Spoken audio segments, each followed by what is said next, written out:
What's up, everyone? I'm Niven Thomas from Life Happens, and I'd like to introduce everyone to our inaugural Millennial of the Month feature. Today we're talking to Tom Wooderson. This Northville, Michigan native graduated from Michigan State University and worked for 2 Fortune 500 companies as a procurement professional before taking up real estate investing full-time in the Detroit metro area. I had the privilege to work beside Tom back in Chicago in 2012. Even while working full-time, Tom always had an active side hustle. From fixing iPhone screens, making how-to ebooks, college blogs, or good old-fashioned arbitrage at the Goodwill store, this millennial worked even harder after the 9-to-5 corporate grind. He believes a fast nickel beats a slow dime any day. Tom would have done exceptionally well in corporate America, but he is truly an entrepreneur. You're about to hear why Tom risked it all, left corporate America to move back to his hometown in Michigan, and take up real estate investing full-time. As his Instagram handle states, he is on his way to Forbes. Turn the volume up and listen to this candid conversation between me and Tom. Tommy Gunn Wooderson, Life Happens, inaugural Millennial of the Month. I think you know pretty well, too, the position I was at, when I was working the corporate grind in Chicago. It was fun, definitely. It was a good city to get a different culture aspect and things of that nature. But, you and I had a bunch of conversations about our bosses. And, I think I worked there with you side by side for probably about a year and a half. And we had, I had at least 5 bosses in 2 years. So I never had any stability there and, not really a positive role model or whatnot. And not only that, even with the exchange of all these managers, and I think we probably had 2 layoffs within the matter of 2 years as well. So you see these people that have worked there for 10 years plus waiting for their next, manager, position to open up so they can apply for it. And then they end up getting canned. And so, I experienced that right out of college, and I said, this isn't me. I gotta go figure something else out, because it doesn't make any sense grinding for, a large company after 10 years be let go and not even, be getting to the status that you want to be at. So, I made a decision to come back to Michigan. I think part of that was I had met my who is now fiance, in Chicago. So that helped make the transition a little bit easier. But, that coupled with, I thought I had more connections around Michigan to figure out what the next steps were going to be, maybe get a little bit more of a stable job in corporate America, or figure out my own thing and figure out me and just have some, soul searching a little bit back at home where I'm comfortable and, talking to some people that are like-minded and things of that nature. So, I decided to move back, and I haven't really looked back since. I've been to Chicago one other time, but, it's kind of amazing. I haven't been, going back there that often. And so that's kind of what I'm doing now. I know I'm definitely active in real estate, full-time investor. So flipping property, buying rentals, wholesaling property, buying notes, you name it. I'm doing it around here. So you're fully off the corporate life. Didn't you work for a little bit back home and then transition into real estate, or how did that work out? Yeah, ironically enough, I landed a position at another, Fortune 500 company, closer to home, but back in Michigan. I worked there for about a year and a half, and, they experienced a major layoff. Our operations and our facilities, were moved out to Singapore. So the timing was good. It gave me a little bit of time to focus on, growing my real estate business, growing my, real estate investment business, flipping properties and whatnot, and properly plan for the day that position was no longer be around. So, I work real estate full time. Most of my time spent, in the investment side. I don't do too much retail real estate. Right. But, I'm flipping anywhere between 12 and 16 properties a year right now. So that definitely consumes most of the time. And is your primary flipping, or do you do buy and hold as well too? Yeah, I definitely want to grow my buy and hold investment portfolio. I'm constantly working on that, but right now I'm just trying to flip to get enough capital to put into a buy and hold situation. So I'm trying to grow the business through flipping, and then when I get enough money, I dump it into rentals. Got to get the steady cash flow. Makes sense. And has the fiance, is she like-minded in the sense of supportive of the whole real estate thing and kind of sees your vision on that? Oh, 100%. I mean, I wouldn't be where I am at today without her.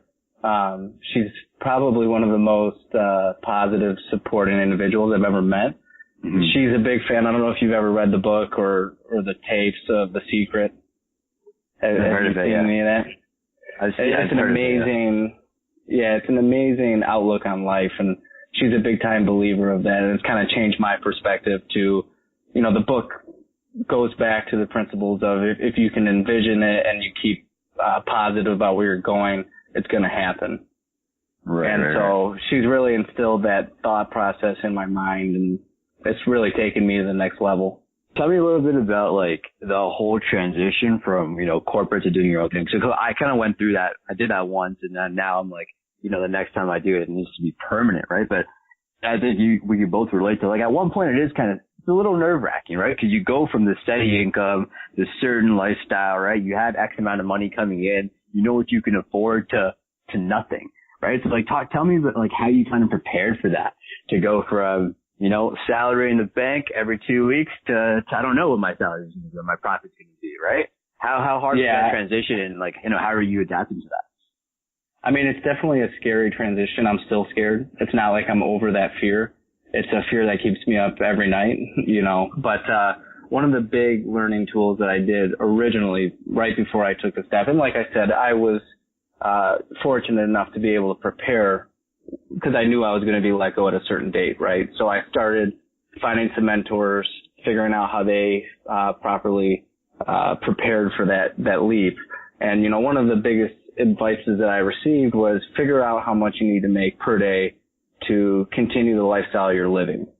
Mm-hmm. So I went through the exercise. I figured out, you know, these are my average monthly expenses. Here's what I pay for rent, car insurance, you know, car payments, blah, blah, blah, right? And that nets out to about $100 a day. Mm-hmm. So I knew a short-term goal, I just need to hustle to make $100 a day. And you know me, back just buying stuff at the Goodwill and doing this. It's not that scary when you think about it, right? Because I can go, you know, buy some stuff at the Goodwill and flip it on eBay and make probably $100 a day. Yeah. But as long as I stay focused, you know, as long as I stay focused on that goal, I'll be okay. You know, it's not like I'm going to go starving and things like that. So once I did that exercise, it kind of broke it down to, it's scary, but it's achievable. So that was definitely a big, learning exercise that I've done. I won't, you know, lie to you. There's definitely ups and downs. Like I think you wanted to cover off a little bit, but, you know, there's a lot of positives of, you know, working for yourself. I mean, I take pride in what I do day in and day out, which is not something I was obviously giving it my all at corporate America, but there's a different sense of pride when it's 100% you making it. Absolutely, man. And I met your mom and dad before too. So like, how do they feel, man? Were they supportive in the decision, or were they kind of like, hey, Tommy, like hang in, work a couple more years before you do this? I mean, I think they think I'm crazy a little bit because, you know, 2 years ago or whatnot, when I did move back and start doing everything, they kind of just thought I was crazy. I said, this is what I'm going to do. I'm going to buy a property. I'm going to fix it up and flip it, you know, with no experience in being a contractor or hiring contractors or anything. You know, I did the first one. It was successful. They kind of saw that it was successful, and I started doing a couple more and started doing some more deals, and they started gaining faith. I think they're definitely proud of where I'm at today. It's definitely an interesting scenario because, you know, my dad comes from a corporate America job his whole life, so it's a different perspective that he has to offer. He likes the security of that lifestyle. Mm-hmm. But, you know, I still think they think I'm a little crazy, I guess. You gotta be, man, if you want to succeed at something like this, right? You gotta be a little out there. So, yeah, that's great. So what's like, your niche per se? Like you're in the Detroit area, is it called like big fixer upper, single family homes? Like what's your thing? Yeah. So I think Detroit gets a little jaded when it comes to properties. People hear all the time, well, you can buy a property for $500 in Detroit. There's been, mass articles about people selling properties for iPhones, and that doesn't exist anymore. And if it does, it's a scam.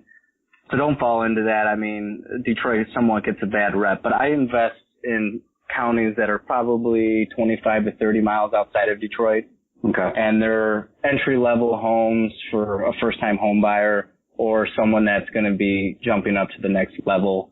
So, middle-class family, 3 to 5 kids in that range. Okay. So, and how did you kind of figure out the contractors and stuff? Is it people that you just kind of put some feelers out? I know you, man, you're very process streamlined type of person, right? So I know that you're managing, right? You're doing a good job managing, but how did you get those people in play? Yeah, I mean, that's definitely a tough one. I wish I knew the answer, because after doing it for a couple of years now, I still don't have the right contractors, it seems like. But when you hire people or when you're going out to the marketplace to find someone, you definitely want to have the systems in place.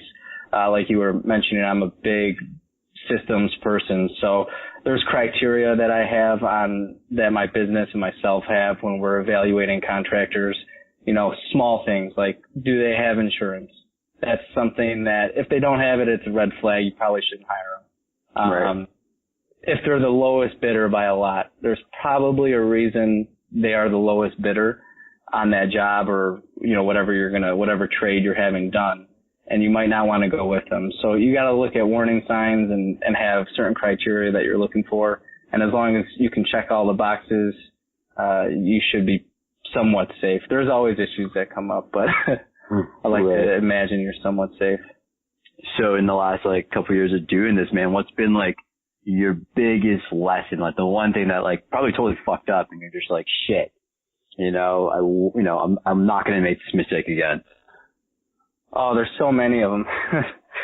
There's so many lessons. I mean, when you go out and you start doing things for the first time, everything's a lesson at that point. I've bought houses that had asbestos in it that I had no idea it had asbestos. I've bought houses that had chimneys that were falling off that I had no idea it didn't get caught in inspections. You can't be afraid to make mistakes because I definitely learned from it. I'll never buy a house with asbestos again because I know what to look for. So as long as you put those corrective actions in, you probably won't make that mistake again. So it's a good learning lesson. I would say one of the bigger mistakes I've made is getting too comfortable and not following the process that I put in place for my business. Like I had mentioned earlier with the criteria and making sure they're insured and they meet these certain boxes that I have on a checklist. There was a certain individual who has done a couple jobs for me in the last 16 months, and I didn't follow the process of not paying him up front and things of that nature. So I ended up, breaking my own rules and my own systems and gave him the money up front, and he took off. And he's done 4 or 5 jobs for me over the last 16 months, and now it's going to result in a lawsuit. And if I would have just followed the process that I put in place for my business and I make some of my employees follow, I would never have had this issue. And it's just unfortunate because it's a lot of time, it's a lot of wasted effort. I have to end up suing this guy, so I got to go to court, and it's going to be a while before I get my money back. So, hey man, I can definitely speak to that because I don't know if you read my first post, but I'm out $5,000 too, right? As a mistake of trusting someone that you actually know too. Right? And honestly, it is a waste of time, man. Going back to court, trying to recoup all the money. It's at the end of the day, I just kind of want to do a plea deal. But you know what? When people fuck you over like that, you got to fucking stick it to them, right? And make their life kind of miserable. So yeah, man, I think for me, the lesson was, first of all, if you don't need to loan anybody money, don't do it. And, I did have a contract in place. I thought I had all the checks and balances there, but at the end of the day, man, some people are just shady. All right. Some people just will betray you. And I think you're taking the right steps by going to court, man. But at the end of the day, man, don't waste all your energy. It depends on how big the size of that pie is, right? But don't burn more, of your time where you could be using that to get more money or hustle harder, right? Do what you got to do. But at a certain point, it's all right, cut my losses, right? And for me, as a result of this whole situation, is why we started like JFP, right? So there are like positives that come out of it, man, but just like don't get too wrapped up about it, right? Do what you got to do, but also be okay with moving on at a certain point. Yeah, I mean, 100% agree. I think it slapped my hand and reminds me to go back to my checks and balances and every process I put in place. For this one specifically, it's more of a something I just got to do. One, it'll give me some experience in a small claims court environment. So I think it will be a learning experience that I can take at least knowledge out of it.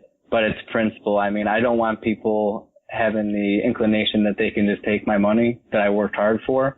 But I agree with what you're saying. I evaluated it too. Is it worth my time to go down the rabbit hole to try to get a couple grand from someone? Probably not. I could spend my time making a lot more money, finding the next property to invest in, but I think I can take a lot of learnings from it, and that's why I am pursuing it. Absolutely, man. I think you'll do fine in the courtroom, man. I can see you as Mike Ross just killing it. No doubt. You'll be prepared. Just so, going on with the whole real estate thing, right? Like, I know, like, since the day I met you, man, like, it's always been on my way to Forbes, right? And that's, like, just bigger than, like, that term. It's like, you're trying to do something big, right? So I know, like, when I look at you and understanding you, it's like flipping all these houses for you, I think, is not, like, the end goal. It's like a means to something bigger, right? I think you're trying to build a lot of cash flow to leverage to do something a lot greater down the future. And A, is that true? And B, what is it? Yeah, I mean, that's definitely true. Right now it's a means to, one, gain wealth with property and leveraging other people's money. And two, it's quick cash. And that's, what's attractive and definitely lucrative about real estate. And I have fallen in love with it. You get a certain rush, knowing the potential profit spread and the risk, attached to it. And it is also really exciting to take a property that someone has, beat to hell and looks terrible. They're hoarders, and you turn it around to something that's the best property in the neighborhood, and the neighbors are coming over, shaking your hand, saying, thank you for doing this. You've changed all of our values in the whole subdivision because you've flipped this house. So it's definitely rewarding. I definitely think in the future there's going to be something big for me. I just don't know what it is right now. And so most of my efforts right now are, collecting up as much capital as possible and hoarding it and investing it until there's something bigger that I can dump it into. Perfect. You find that, like, a lot of people, you're back home, and I went through this too. Like, I moved back home. I'm like, you know what? I'm going to be very comfortable. It's like, it's my environment. But I find that, like, I've been away for a while. Coming back home, it's totally different in the sense of people are there, but they've changed. They've moved on with their lives, and, like, so have we. And that adjustment to getting back into the cadence and starting something up. And do you find that, like, your friends, your old friends or acquaintances per se, kind of look at you being like, what is this guy doing, right? Coming back here and trying to flip and make all this money, right? And hustling really hard. And, like, we haven't really done much. You ever feel that kind of, like, the eyes are on you, right? People want you to fail per se? Yeah, I get that. I think you get that in anything you're playing, if it's a team sport or, a chess match or whatever. It's unfortunate if they aren't like-minded like me and, they would view me as something like that. But, you get it, and it's tough. You have to balance, a demanding work schedule when you work for yourself.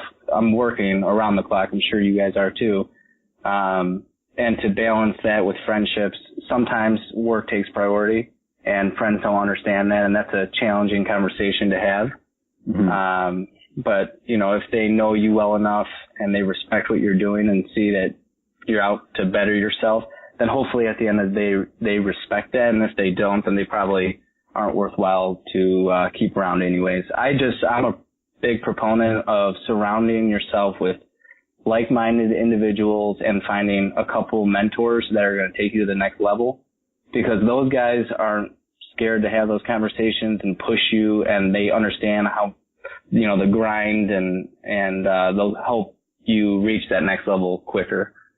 Absolutely. So if some of my old friends don't see the perspective that I have, then I'll find a mentor or surround myself with other people that do.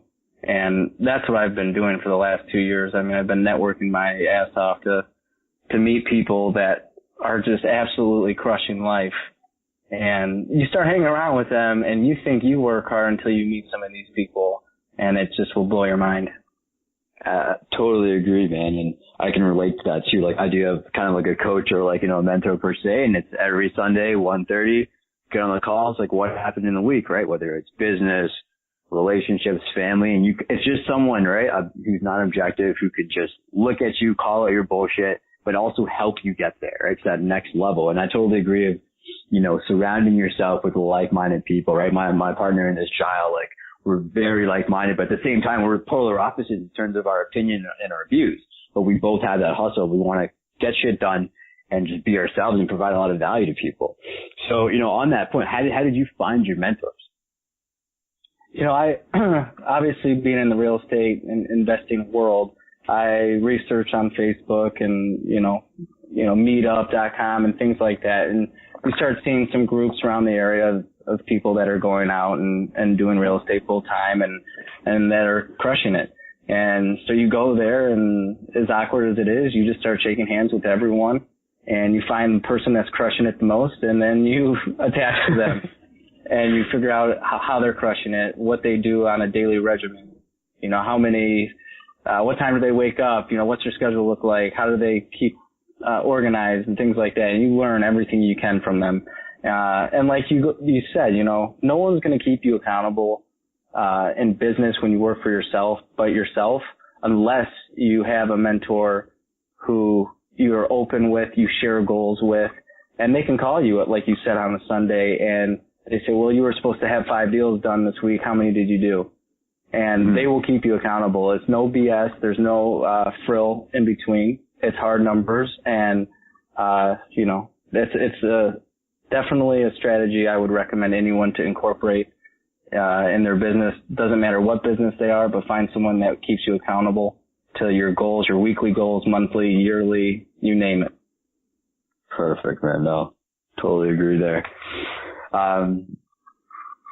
Moving on here a little bit, like, I know you're the type of person that you will never get laid off again because you'll never have a corporate job again. You will figure out how to do it for yourself, right? Like, I'm 100% confident in that. There's no doubt in my mind, right? But on that, in those couple years that you did work, right, and you did grind it down, I saw your work ethic, man. Like, you knew your shit, right? SAP master. You kind of taught me how to hustle. You taught me how to kind of get things done, how to be smart about things, right? Not just working hard, but working really smart.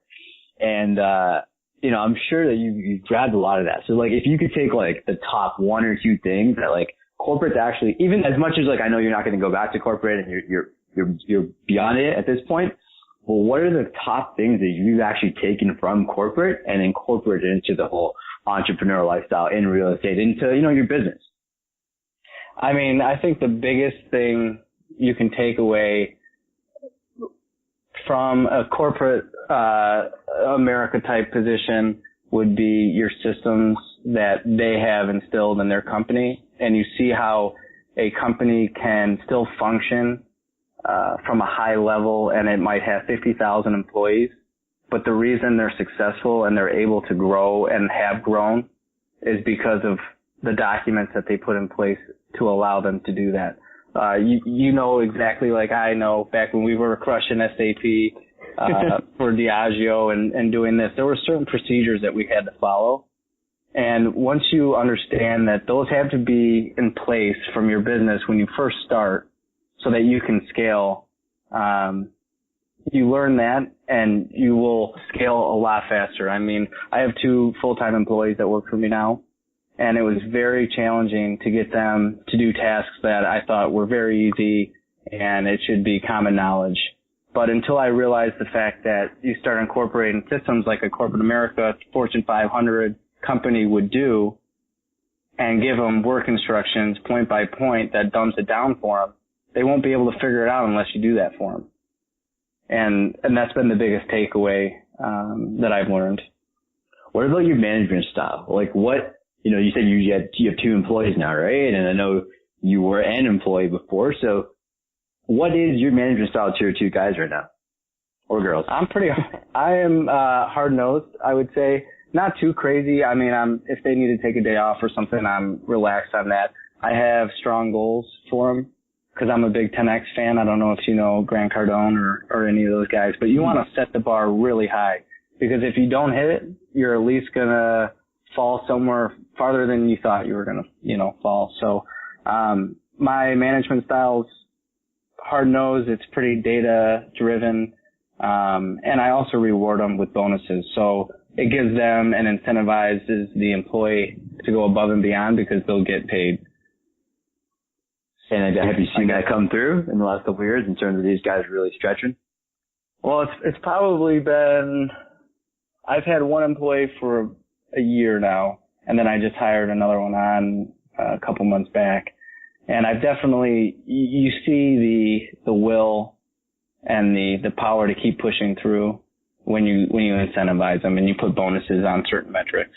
Because they're going to want to work a little bit harder to get that one metric done so they can Christmas shop or do whatever. So yeah, you definitely see improvement when you incentivize them. Perfect. Dude, Tom, man, other than, getting your way to Forbes, at the end of the day, man, like, what do you want to be remembered by? Like, what's your legacy going to be? Someone that just takes risks, that lives life. The biggest thing about working for yourself is the freedom to do whatever you want to do. Life's so short. So you just want to go out and have a good time and, make a little money on the way and don't look back. It's tough to get complacent to where you're at, especially if you're in a 9-to-5 job. And if you want to take yourself to the next level, sometimes you have to take risks. Sometimes you lose, sometimes you win. Hopefully you win more than you lose, But I just want to be known as a guy that took a lot of risks in life, had a lot of fun, met a lot of people, motivated a lot of people. Yeah, man, you're definitely doing that, man. I have no doubt. So keep doing what you're doing. Keep hustling, man. If there's anything I could ever do to kind of help you out or bounce anything off of, man, then let me know. And next time I'm in Detroit or whatever, I'm definitely hitting you up. I know I couldn't catch you last time. Right. But, oh man, all the best to you, dude. And I just wanted to thank you again for kind of jumping on here and chatting. And I'm sure a lot of people will take a lot from this. Yeah, no, I appreciate it. It's definitely, it's a cool site. I hope you guys continue to get a lot of followers and you keep hustling to grow it. I think there's a lot of knowledge in there and people can learn a lot. Well, we hope you enjoyed that. Thanks again for tuning in. If you want to learn more about Tom, we've included all of his contact information on our website. Check out lifehappens.com. Any investors looking to be a silent partner in one of Tom's upcoming flips, I highly recommend you get in touch with him. Again, I'm your host Nibbin, and I appreciate you tuning in. You can follow Lyfe Happens on Facebook or Instagram at Lyfe Happens. That's LYFEHAPPNS. And until next time, remember, life will always happen, so enjoy the ride.